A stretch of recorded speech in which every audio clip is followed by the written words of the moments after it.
Դեպի իրականության նախաձեռնության գաղափարախոսությունը հնարավոր է չհամընկնել ձեր կարծիքի հետ։ Այն տեղեկությունները, որոնք փոխանցվում են, ամբողջովին այլ իրականության վերաբերյալ է։ Տեղեկություններ փոխանցելու նպատակը կայանում է նրանում, որ մեր իրականությանը փորձենք ավելի լավ ճանաչել։ Մի խնդրանք՝ մեկնաբանություններում արտահայտվել բացառապես բանականության սկզբունքով։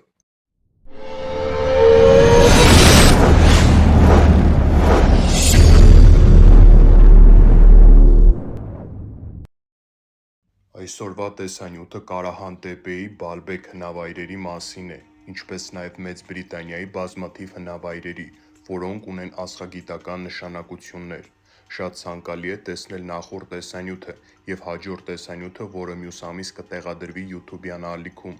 Այս տեսանյութերի շարքը հարկավոր է դիտել հերթականությամբ, որպեսզի ձեզ մոտ ձևավորվի ամբողջական պատկերը։ Իսկ հիմա շարժվենք առաջ։ Կարահան Տեպեն թվագրվում է 11400 տարեկան, Պորտասարից փոքր է 100 տարով։ Իր գլխավոր սրահը ամբողջովին վերածվել է փլատակների և դժվար է ենթադրություններ կազմել։ Կա առանձին սրահ, որտեղից գտնվել է 2,3 մետր բարձրության մարդկային արձան, որը իր ձեռքերը ուղղել է դեպի ֆալոսը, ինչպես Պորտասարի սյուների ձեռքերի դիրքը։ Արձանի ձախ հատվածում տեսնում ենք փոքր անգղի արձանը, իսկ նրա վերևում հաստատված է կլոր անցքով մոնոլիթ։ Սրահի ուղղությունը դեպի հյուսիս է, որը հուշում է անգղ համաստեղության մասին։ Կլոր անցքը դա հյուսիսային բևեռն է կամ Վեգա աստղը, ինչպես բացահայտեցինք Պորտասարի 43-րդ սյան պատկերը, իսկ արձանը ցույց է տալիս, որ այդ ժամանակահատվածում եղել է մարդկության երկրորդ վերածնունդը։ Անցնենք հաջորդ սրահներին։ Այստեղ տեսնում ենք ֆալոսանման պտղաբերության 11 սյուները, որոնցից մեկը ավելի շատ նման է կանգնած օձի։ Ամենահետաքրքիրը սյուների ետևի պատին ամրացված մարդու գլուխն է։ Նրա պարանոցը սովորական մարդու պարանոցից երկար է, թվում է այնպես, որ ներքևից բարձրանում է վերև։ Երբ վերևից նայենք սրահին, ապա կտեսնենք օձի պատկեր։ Այստեղ տեսնում ենք օձի գլուխը և գլխից դեպի աջ նրա մարմինը։ Եթե ուշադիր նայենք օձի մարմնին, կնկատենք, որ այն նախատեսված է ջրային հոսքագծի համար։ Հոսքագծի ուղղությամբ երբ շարժվենք, կտեսնենք փոսիկներ, որոնք նախատեսված են ջրի համար։ Նաև սրահի ներսում նկատելի են ջրի թողած հետքերը, այսինքն ջուրը ինչ-որ տեղից եկել և լցվել է օձի սրահը։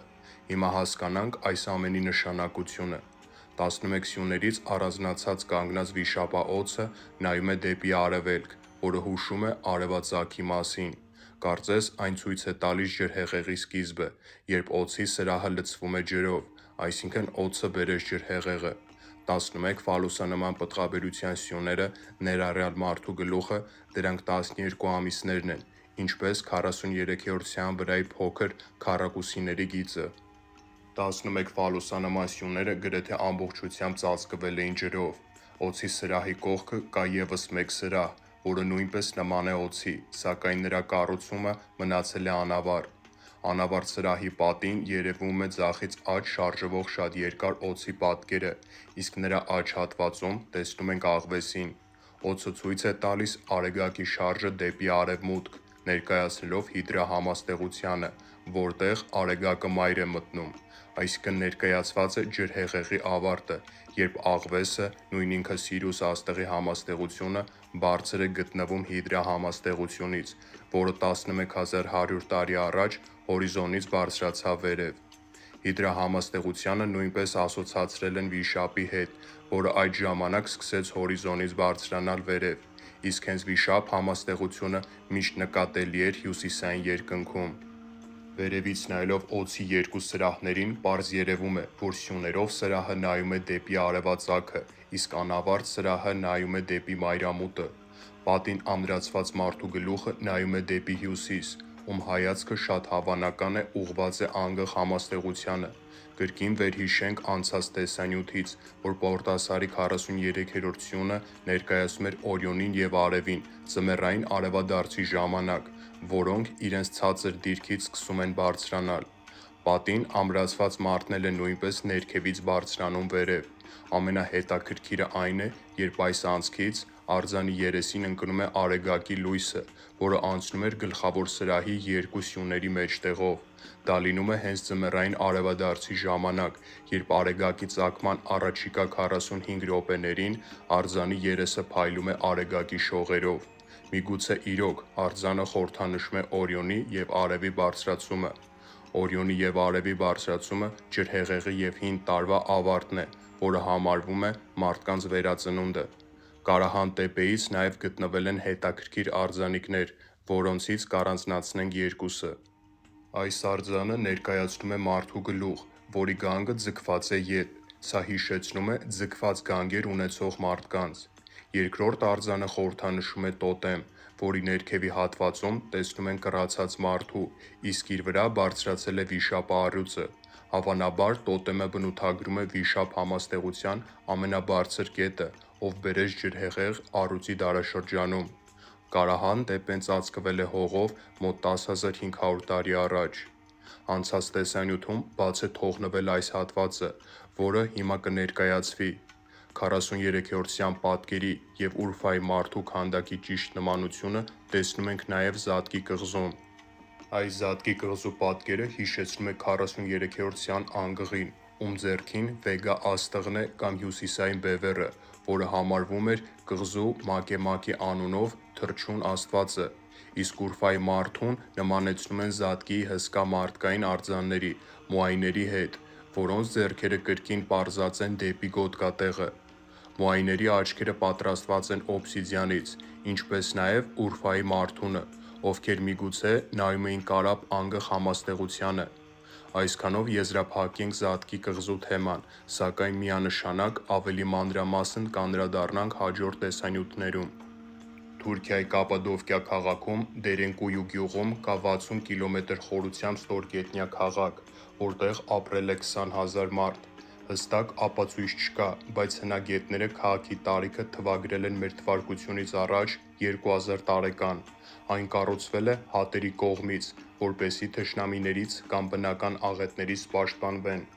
Դերենկոյուն ևս մեկ ապացույց է, թե ինչպես են 60 կմ խորությամբ փորել այդ քաղաքը։ Միգուցե իրոք եղել են գերհզոր տեխնոլոգիաներ։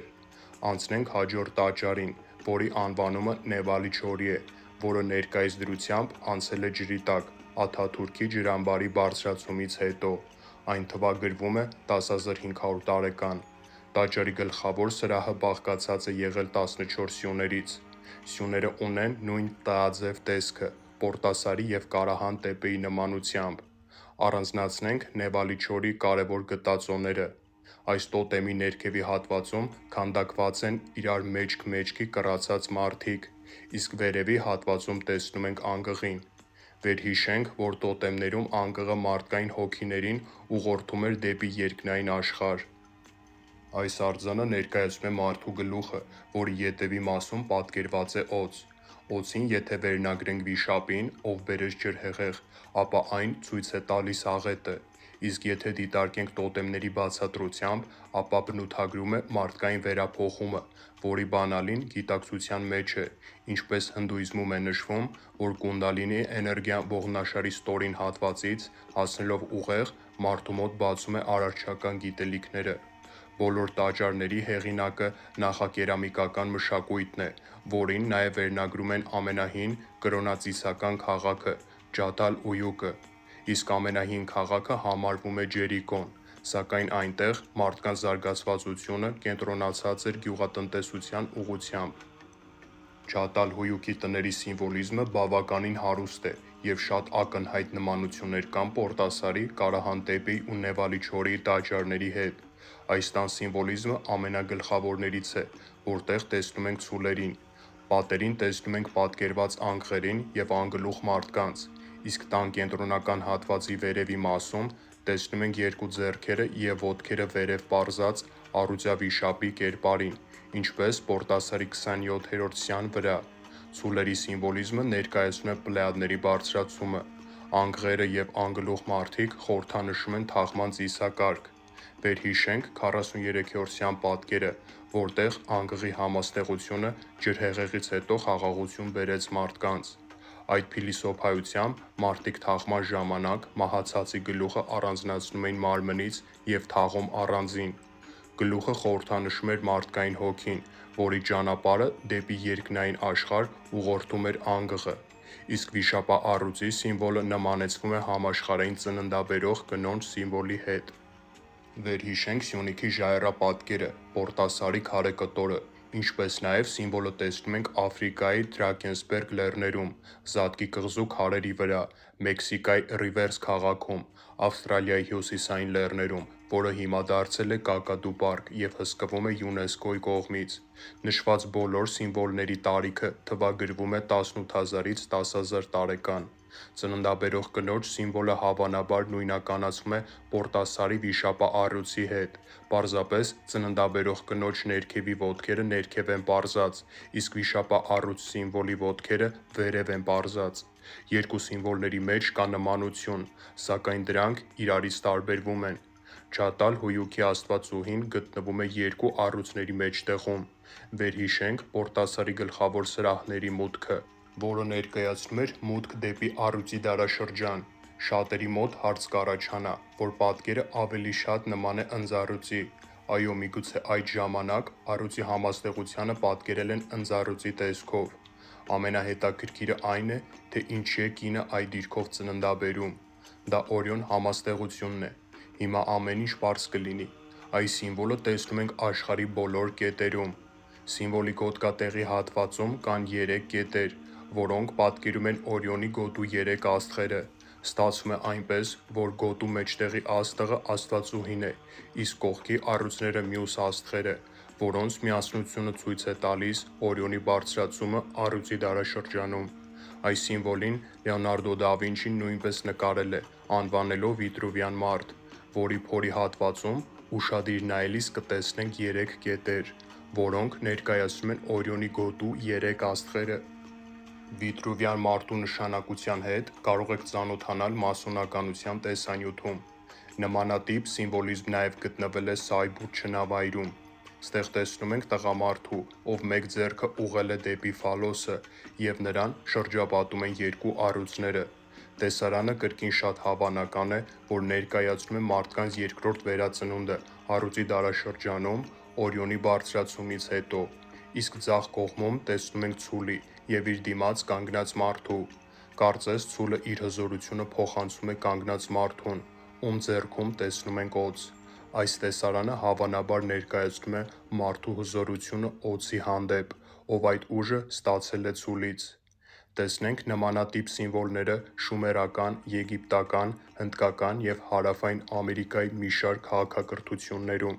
Սակայն նույն սիմվոլը երկու առյուծների փոխարեն կարող ենք տեսնել անգղերի կամ թռչունների պատկերով։ Ավելի վաղ ժամանակաշրջանում, ներկայիս Թուրքիայի Անտալիա քաղաքի Քեմեր շրջանում, Ասլանտաշ միջազգային պարկում կա մի այսպիսի հսկա ժայռակտոր, որի վրա պատկերված են երկու առյուծներ, իսկ մեջտեղում կեղծ դարպաս է։ Կեղծ դարպասները Արևմտյան Հայաստանում մեզ հիշեցնում են Մհերի դուռը կամ Հալդյան դարպասը, Այազինի առյուծներով դարպասը, Միդասի հուշարձանը, Բալահովտում Մենուա առաջինի դուռը, Վասպուրականում Աշոտի դուռը։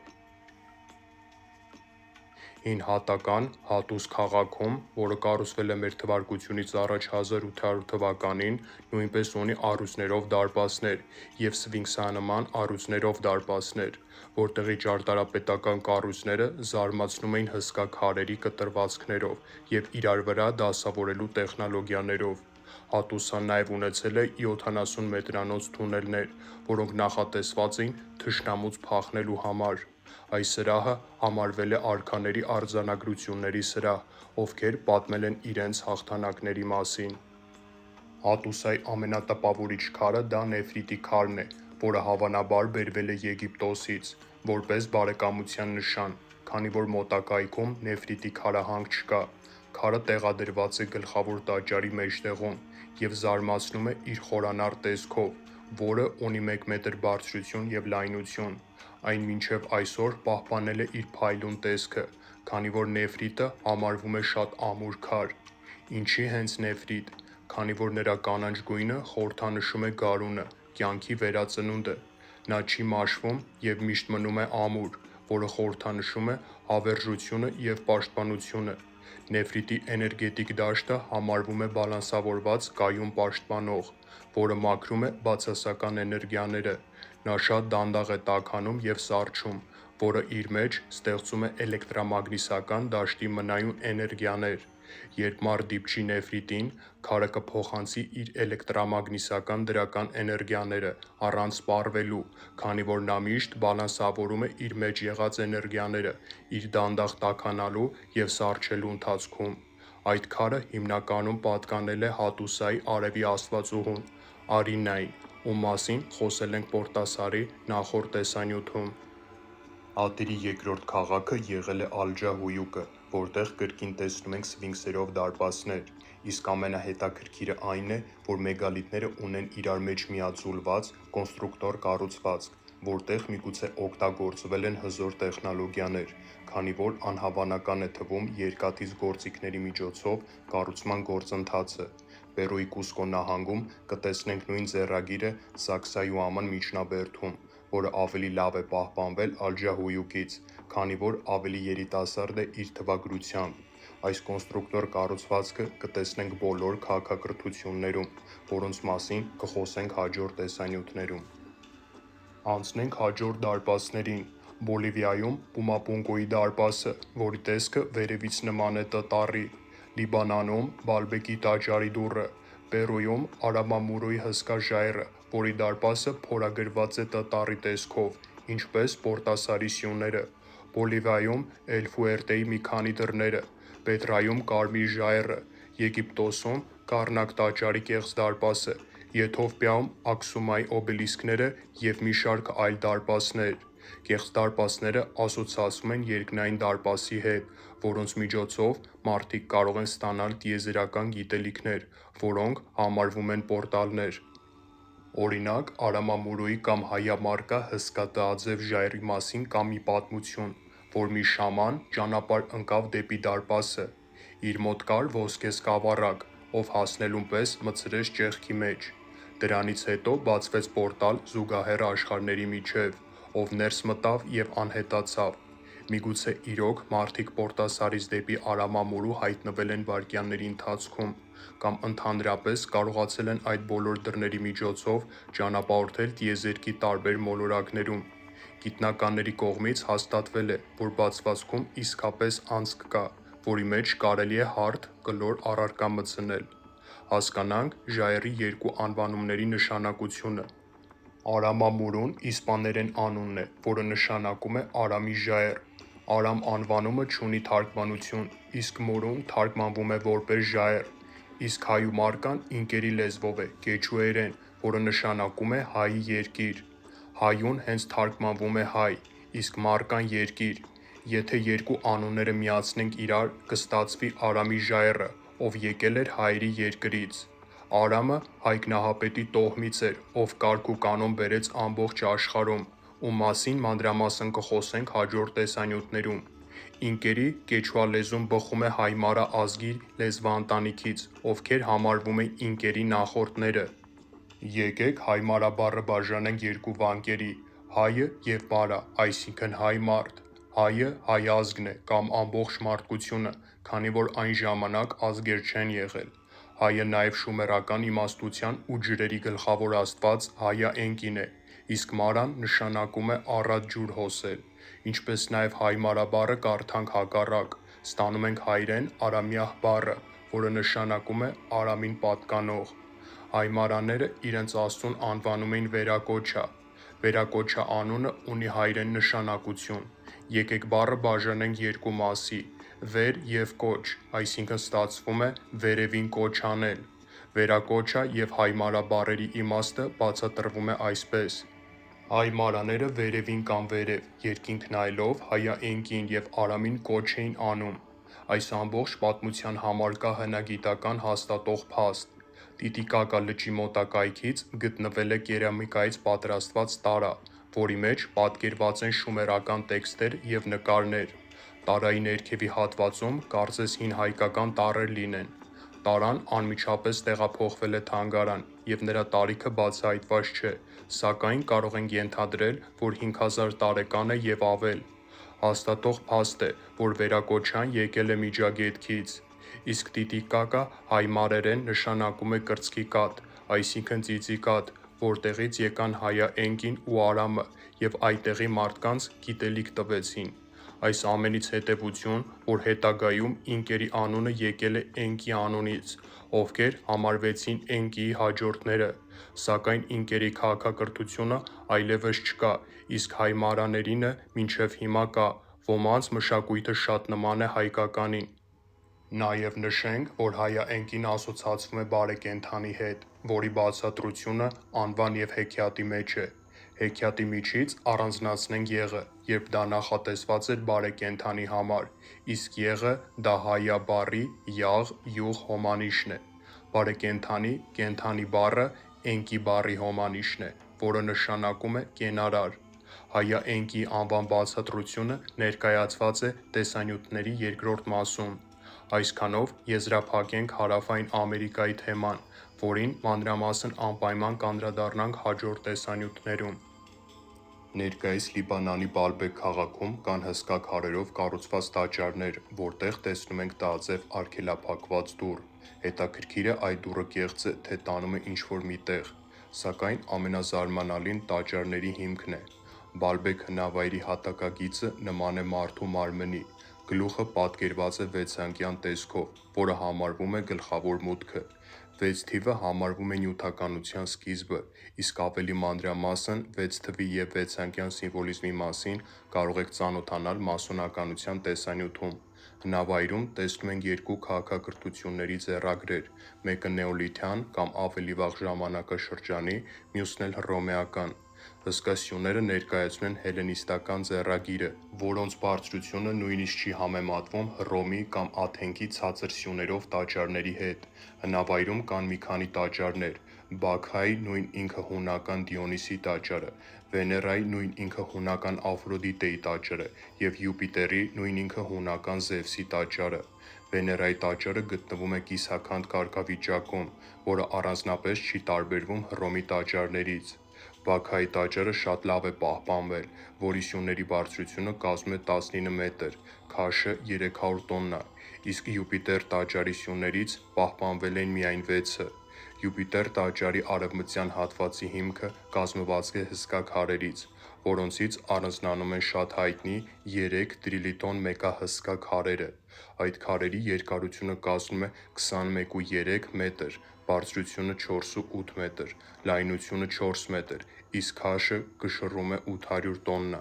Ավելի փոքր քարերի երկարությունը կազմում է 9 մետր, իսկ քաշը 250-ից հասնում է մինչև 400 տոննայի։ Տաճարի հյուսիսային հատվածում տաճարից դուրս կան իրար հաջորդող 9 մետրանոց քարեր, որոնց էրոզիան տարբերվում է տաճարի հիմքային քարերից։ Տեսնում ենք գունային տարբերություն, որը բնութագրում է հելլենիստական և ավելի վաղ շրջանը։ Տրիլիտոն քարերից վերև նկատելի է հելլենիստական ձեռագիրը, որոնց համաչափությունը զիջում է տրիլիտոնից ներքև դասավորված քարերին։ Կարող ենք ենթադրել, որ մի քանի հազար տարի առաջ եղել է մեկ ուրիշ շինություն, երբ հռոմեացիները կամ հույները վերակառուցել են քանդված սյուները։ Հնավայրից 1 կիլոմետր հեռավորության վրա հայտնաբերվել են տրիլիտոնից ավելի մեգահսկա 3 քարեր։ Դրանք ոչ մի շինության մաս չեն կազմում և ենթադրվում է, որ այդտեղից են բերվել քարերը։ Առաջին քարի երկարությունը հասնում է 21 մետրի, բարձրությունը 4,32 մետրի, իսկ քաշը 1050 տոննայի։ Երկրորդ քարի չափսերը նույնն են բացի քաշից, որը կշռում է 1300 տոննա։ Երրորդ մեգահսկայի չափսերը կրկին նույնն են, սակայն նրա քաշը գերազանցում է բոլորին, որը կշռում է 1650 տոննա։ Երեք մեգահսկաներին նայելիս կտեսնենք Յուպիտեր տաճարի հյուսիսային հատվածում տաճարից դուրս գտնվող քարերի գունային նմանությունը, որոնք համարվում են նեոլիթյան և ավելի վաղ ժամանակաշրջանի։ Սա մտածելու տեղիք է տալիս, որ հռոմեացիները կամ հույները չեն կարողացել քարերը տեղաշարժել և քանդակված սյուները վերականգնել են արդեն հիմք ունեցող կառույցի վրա, հենց հնավայրի տեղանքում։ Նրանք մշակել են հիմք ունեցող քարերը և այդ պատճառով էլ փոխվել է քարերի գույները, իսկ սյուները բաղկացած են մի քանի կտորներից, այլ ոչ թե միայն մեկ հսկա կտորից, որը կրկին ներկայացնում է վերականգնման ձեռագիրը։ Բալբեկ հնավայրը ցույց է տալիս, որ հելլենիստական տաճարները եղել են ավելի ուշ, որոնց հիմքը և ձեռագիրը եկել է Բալբեկից։ Ամենահետաքրքիրը այն է, թե որտեղից է եկել այդ ձեռագիրը։ Արդինի Մուսասիրի հին Վանի թագավորության քաղաքում եղել է Հալդի Աստծո տաճարը, որը նման էր հելլենիստական տաճարի։ Հելլենիստական տաճարի սյուների գագաթները խոյ եղջյուրներ են, որոնք ներկայացնում են խոյի դարաշրջանը, ինչպես նաև նույն եղջյուրները ասոցացվում էին ցուլի դարաշրջանում ցուլի եղջյուրների հետ։ Մեր թվարկությունից առաջ 800 թվականին Արարատյան պետության թագավոր Իշբոյնին Արդինին վերջնականապես միացրեց Վանի թագավորությանը։ Արդինիի միացումով Իշբոյնին իրականացրեց կրոնական բարեփոխություններ, որի արդյունքում Ուրարտական պանթեոնում Հալդին գրավեց գլխավոր աստծո դերը։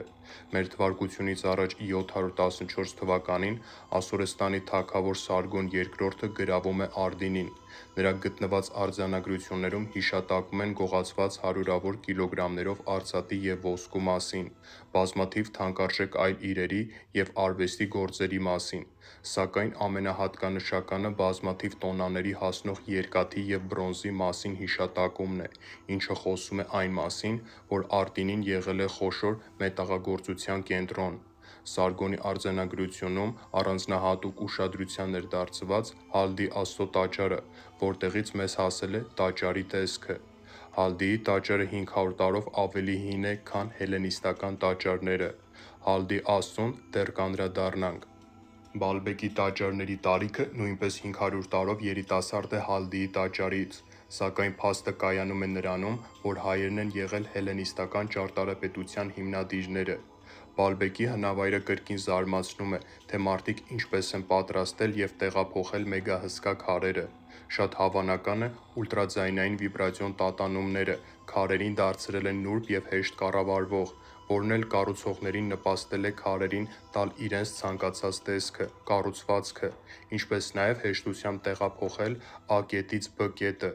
Ուլտրաձայնը բնության մեջ ամենահաճախը առաջանում է քամու, օդային հոսքի շարժումներից, իսկ կենդանիների մեջ ուլտրաձայնային ալիքներ արձակում են դելֆինները, կիտերը, չղջիկները և որոշ թռչուններ։ Ուլտրաձայնը բարձր է 20,000 հերցից, և մարդ չի կարող լսել, քանի որ մարդու լսողական համակարգը կարող է լսել մինչև 20,000 հերցը։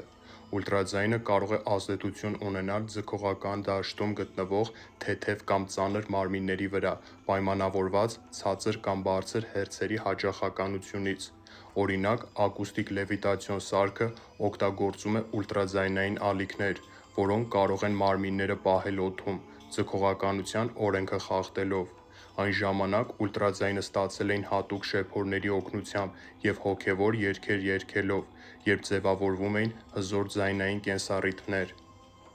Ինչպես նաև կարող էին հավաքական գիտակցության միջոցով, մտքի ուժով անեին այդ ամբողջ գործողությունները։ Դա կոչվում է տելեկինեզ, երբ մարդ կարողանում է իր էներգիայով կառավարել պինդ մարմիններին։ Բալբեկ քաղաքի անունը դրվել է ուգարիթյան Բաալ աստծո անվամբ, իսկ հռոմեացիներից առաջ Ալեքսանդր Մակեդոնացու ժամանակ Բալբեկը անվանափոխեցին և անվանեցին Հելիոպոլիս (Հելիոս արևի աստծու անունով), այսինքն արևի քաղաք։ Սակայն չգիտենք, թե Բալբեկ անվանումից առաջ ինչպես է անվանվել տաճարը։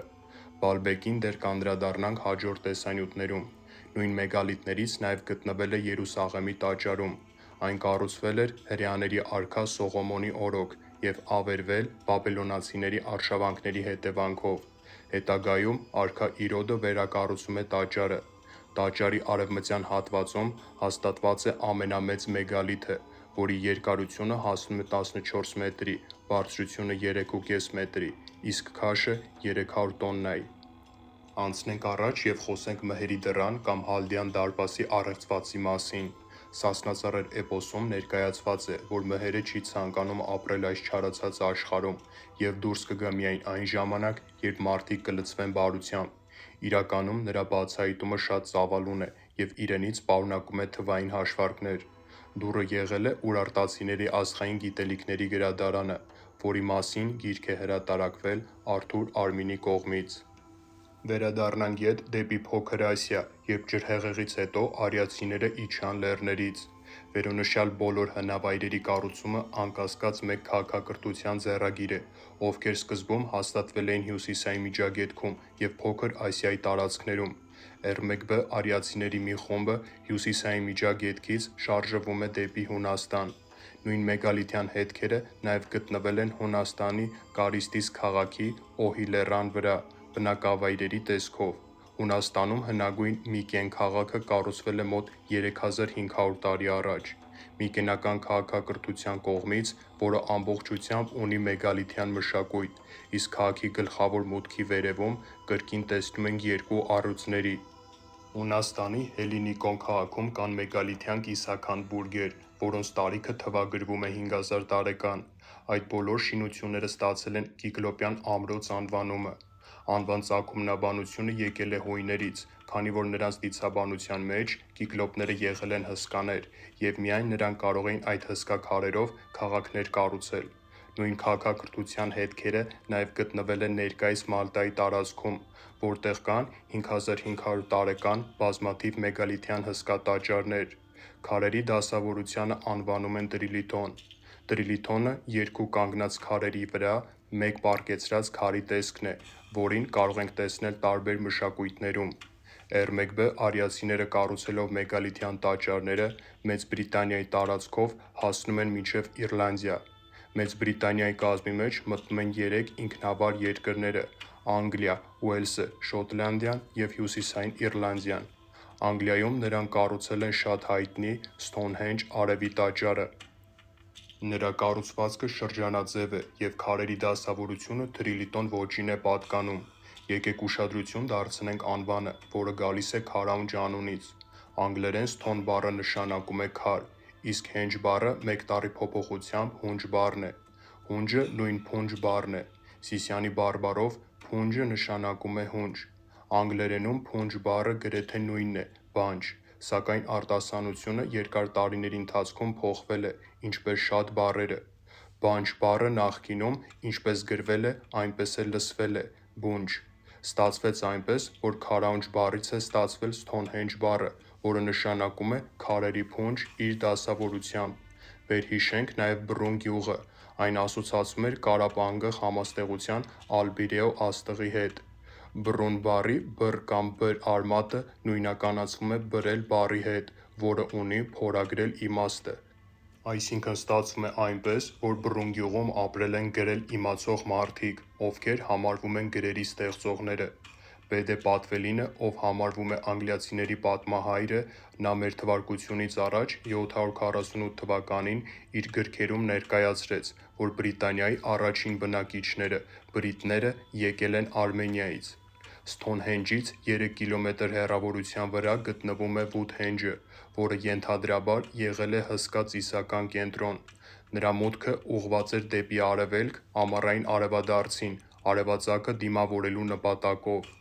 Անգլիայում կա նաև Թորնբորո Հենջից մի հնավայր, որի կառույցը շատ հետաքրքիր տեսք ունի։ Նրա երկարությունը ձգվում է 1 կիլոմետրի և բաղկացած է 3 սրահներից, իսկ վերևից նայելու դեպքում հնավայրի տեսքը նման է Օրիոն համաստեղության գոտու 3 աստղերին։ Սթոնհենջի նմանությամբ կան բազմաթիվ տաճարներ։ Երկրորդը իր հայտնիությամբ Քալանիշն է, որը գտնվում է Շոտլանդիայի Լուիս կղզում։ Շոտլանդերեն և հայերեն լույս բառը ունի նույն նշանակությունը, իսկ քալանիշ բառը հայերեն քարանիշ բառն է մեկ տառի փոփոխությամբ։ Ստացվում է այնպես, որ բրիտները Քարանիշ և Լուիս կղզու անուններին տվել էին հետևյալ բացատրությունը, որտեղ լույսը փոխանցվեց մեգալիթյան քարերին։ Քալանիշի նմանությունը քարաունջի հետ ավելի մեծ է, որը իր քարերի դասավորությամբ հիշեցնում է Կարապ Անգղ համաստեղությանը։ Իռլանդիայում կա Նյուգրենջ անունով մեգալիթյան կառույց, որը նմանություն ունի Սարդինիայում գտնվող Դոմուս դեժանացների հետ, որոնց նշանակության մասին կարող եք ծանոթանալ նախորդ պորտասարի տեսանյութում։ Մեծ Բրիտանիա անվանումը այդպես է կոչվել, որովհետև բրիտները Բռուն գյուղից եկել էին և մեգալիթյան քարերի միջոցով Անգլիայում, Շոտլանդիայում, Իռլանդիայում կառուցել էին աստղադիտարաններ՝ փոխանցելով իրենց գիտելիքները։ Անգլիա բառը հայերեն Անգղիա բառն է։ Վերհիշենք Ղ տառից Լ տառի անցումային արտասանությունը, ինչպես նաև անգլերենում angel բառը նշանակում է հրեշտակ։ Angel բառը տառ առ տառ կարտասանվի անգել, որը հենց ձևափոխված անգեղ բառն է։ Ստացվում է այնպես, որ Հայաստանից գրող, բրիտները և անգեղ հրեշտակները եկել են Մեծ Բրիտանիա, Անգլիա ու այդ անունները կոչել են իրենց պատվին։ Մեծ Բրիտանիայի բոլոր կառույցները թվագրվում են 5000 տարեկանից մինչև 3500 տարեկան։ Տրիլիթոն ոճով դոլմենները, որոնք համարվում են դամբարաններ, գտնվել են մոլորակի տարբեր մասերում։ Դոլմենները բացի դամբարաններ լինելուց, նրանք եղել են գիտակցական պորտալներ, որտեղ մարդիկ գտնվելով հայտնվել են երկնային կամ հոգևոր իրականության մեջ, քանի որ գրանիտից դոլմենները իրենց մեջ պարունակում են կվարցներ, իսկ կվարցները արևից կլանում են էներգիաներ, որոնք խտացված վիճակում փոխանցվում են դոլմենում գտնվող մարդուն։ Այն հզորացնելով մարդու էներգետիկ դաշտը հնարավորություն է տալիս գիտակցությանը հայտնվել հոգևոր իրականությունում։ Նրանց տարիքը նույնպես թվագրվում է 5000 տարեկան։ Հայաստանում Արագածի հարավային լանջերում բազմակն Կիկլոպյան ամրոցի հարևանությամբ գտնվել է պահպանված դոլմեն, որի կառուցվածքը հիշեցնում է քարաունջի մուտքին։ Եթե քարաունջի մուտքը և դոլմենի կառուցվածքը իրար նման են, ապա դա վկայում է, որ նրանց թվագրությունը կարող է իրար համապատասխանել, որոնց տարիքը հասնում է 12000-ից 32000 տարեկան։ Ստացվեց այնպես, որ այդ դոլմենը համարվում է ամենահինը։ Բրիտները իրենց հետքերը թողել են Ֆրանսիայի Բրետան տարածաշրջանում, որի անունը դրվել է իրենց պատվին։ Բրետանում կան հսկա մեգալիթներ, որոնք կոչվում են մենհիրներ։ Շատ հայտնի է Լոկմարիկարի հնավայրը, որտեղ մենհիրների բարձրությունը հասնում է 20 մետրի, իսկ քաշը 300 տոննայի։ Կարելի է ասել, որ բոլոր կանգնած մեգալիթները կոչվում են մենհիրներ, որոնք բացառապես պատրաստվել են միայն գրանիտից։ Բրետանում նաև կա Գավրինիս անունով մի բլրանման հնավայր, որի հիմքը կառուցված է գրանիտից, իսկ մակերեսային շերտը թերթաքարից։ Տարիքը թվագրվում է 5000 տարեկան։ Հնավայրի մուտքը կառուցված է տրիլիտոն դոլմենների ոճով։ Թերթաքարը արված է նրա համար, որպեսզի պատերի վրա կարողանային հեշտ փորագրել։ Փորագրությունները ցույց են տալիս ցիկլերը, ժամանակը, արևի, լուսնի մոլորակների պտույտները։ Բրետան տարածաշրջանի Վանա քաղաքում գտնվել են 2934 մենհիրներ, որոնց երկարությունը հասնում է 3 կիլոմետրի։ Վանա քաղաքի անվանումը մեզ հիշեցնում է Վանա լիճը, որի անվան թվագրությունը կարող է լինել ավելի քան 12000 տարեկան, քանի որ բրիտները նաև կառուցել են քարաունջը։ Այդ ամբողջ համալիրը ունի Քարնակ անվանումը, որը արտացոլում էր երկնքի պատկերը, ավելի հստակ Ծիրկաթինի երկնագիծը։ Քարնակ բառը բաժանենք երկու մասի՝ քար և ակ կամ ակն։ Քարը դա մենհիրներն են, իսկ ակն նշանակում է աչք կամ տես։ Նայիր դեպի երկինք, Ծիրկաթինին։ Քարնակի քարերի դիրքը այնպես է դասավորված, որ մյուս ծայրը նայում է դեպի արևելք, ամառային արևադարձին, արևածագին, իսկ մյուս ծայրը դեպի արևմուտք, մայրամուտին։ Հավանաբար մարդիկ ծայրից ծայր քայլելով դիմավորել և ճանապարհել են արևին, քանի որ քարերը կլանում են արևի էներգիաները։ Այդ բազմաթիվ քարերի շղթան ունեցել է գերհզոր էլեկտրամագնիսական դաշտ, և մարդիկ լիցքավորվել են գերհզոր էներգիաներով։ Այդ բազմաթիվ քարերը նաև ներկայացրել են օրացույցային հաշվարկներ, որի մասին կարող եք մանրամասն ծանոթանալ Հովարդ Քրոուհերստի աշխատության մեջ։ Նրա տարիքը նույնպես թվագրվում է 5000 տարեկան և ավել։ Նմանատիպ մենհիրանման կառույց կա նաև Մեծ Բրիտանիայի Դևոն նահանգում, որը կոչվում է Դարթմուր։ Քրոնուոլ նահանգում նույնպես կան այսպիսի հնավայրեր։ Իրոք բազմաթիվ են, որոնք պետք է ուսումնասիրել։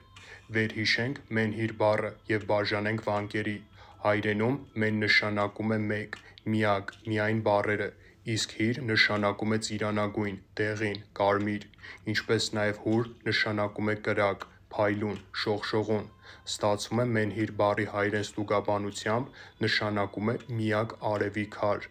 Հիր-հուր բառերի նմանությունը ասոցացվում է արեգակի, միհրի հետ, իսկ մենհիր անունը հենց ձևափոխվել է սկզբնական միհր արևի աստծո անունից, որի մասին ավելի մանրամասն կարող եք ծանոթանալ նախորդ պորտասարի տեսանյութում։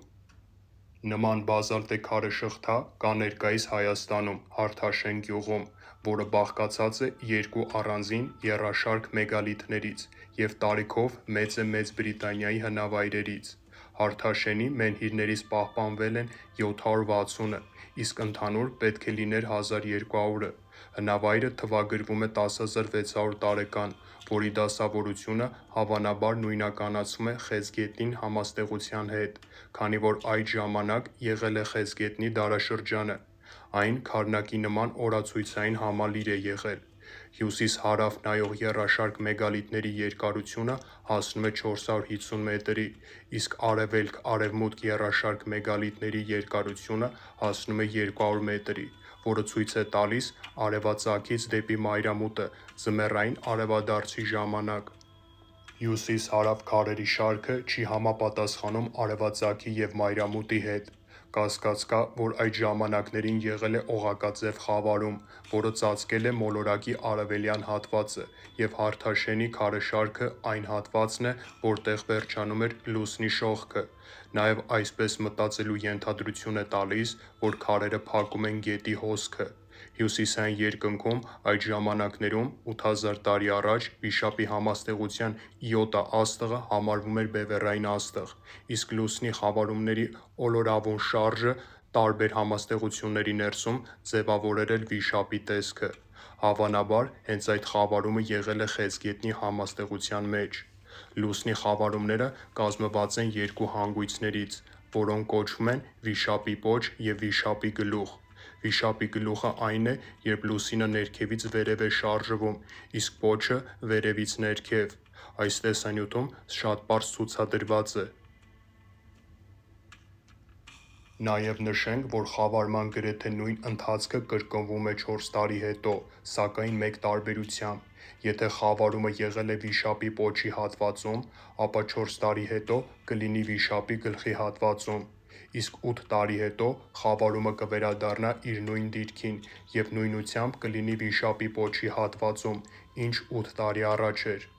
8 թիվը պառկեցրած դիրքում նման է անվերջության նշանին, որը հենց բնութագրում է Ուրուբարոս խորհրդանիշը՝ վիշապի ցիկլերը, ով ուտում է իր պոչը։ Ուրարտական սաղավարտի վրա տեսնում ենք 8 վիշապների պատկեր, որոնք ներկայացնում են 8 տարիների ցիկլերը։ Խավարման 8 տարիների ցիկլերը հնդկական մշակույթում նաև նույնականացվել էին մարդու ողնաշարի երկայնքով տեղակայված էներգետիկ չակրաների և կունդալինի էներգիայի հետ։ Էներգետիկ չակրաները 7 են, որոնց միջով անցնում է վիշապաձև կունդալինի էներգիան, որը համարվում է 8-րդ էներգիան։ Երբ կունդալինին բոլոր չակրաներով կբարձրանար վերև, մարդ կհաղթահարեր վիշապի 8 ցիկլերը, ում ներսում խավարումներ չէին լինի, որտեղ կտիրեր միայն լույսը։ Վիշապի այլ տեղեկությունների մասին կարող եք ծանոթանալ նախորդ պորտասարի տեսանյութում։ Հարթաշենի քարերը, որոնք փակում են ջրի ճանապարհը, դա հենց վիշապն է։ Այս առասպելը վիշապին ներկայացնում է որպես ջրերի պահապան, ով կամ ջրհեղեղ է բերում, կամ երաշտ, որը բոլոր դիցաբանություններում նույնն է։ Հարթաշենի հնավայրը հավանաբար կառուցվել է 10600-ից 8000 տարի առաջ ընկած այդ ժամանակահատվածում։ Հյուսիս-հարավ մեգալիթների կողքին կան փորված շրջաններ, որոնք հավանաբար ներկայացնում են արևին, լուսնին և 5 մոլորակներին։ Երբ քարտեզով նայում ենք, ապա հյուսիս-հարավ մեգալիթների ձախ կողմում տեսնում ենք փորված շրջան, որը հավանաբար Երկիր մոլորակն է, իսկ աջ կողմում տեսնում ենք ավելի փոքր 5 շրջաններ, որոնք հավանաբար ներկայացնում են Մերկուրի, Վեներա, Մարս, Յուպիտեր և Սատուրն մոլորակներին։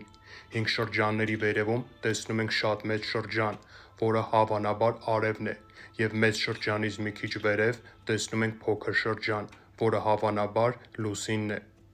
Նույն տրամաբանությամբ Սևանի ավազանից գտնված բրոնզե խորհրդանիշն է։ Արևը և լուսինը պայծառ ու մեծ, իսկ Երկիր մոլորակը մյուս մոլորակներից առանձին։ Այսքանով եզրափակենք այսօրվա տեսանյութը, շարունակությանը սպասեք հաջորդ տեսանյութում, որտեղ կխոսենք շումերական քաղաքակրթության և դիցաբանության մասին։ Շատ ցանկալի է տեսնել նախորդ տեսանյութը և հաջորդ տեսանյութը, որը մյուս ամիս կտեղադրվի YouTube-յան ալիքում։ Այս տեսանյութերի շարքը հարկավոր է դիտել հերթականությամբ, որպեսզի ձեզ մոտ ձևավորվի ամբողջական պատկերը։ Շատ շնորհակալություն, որ դիտում եք տեսանյութերը։ Կհանդիպենք հաջորդ ամիս։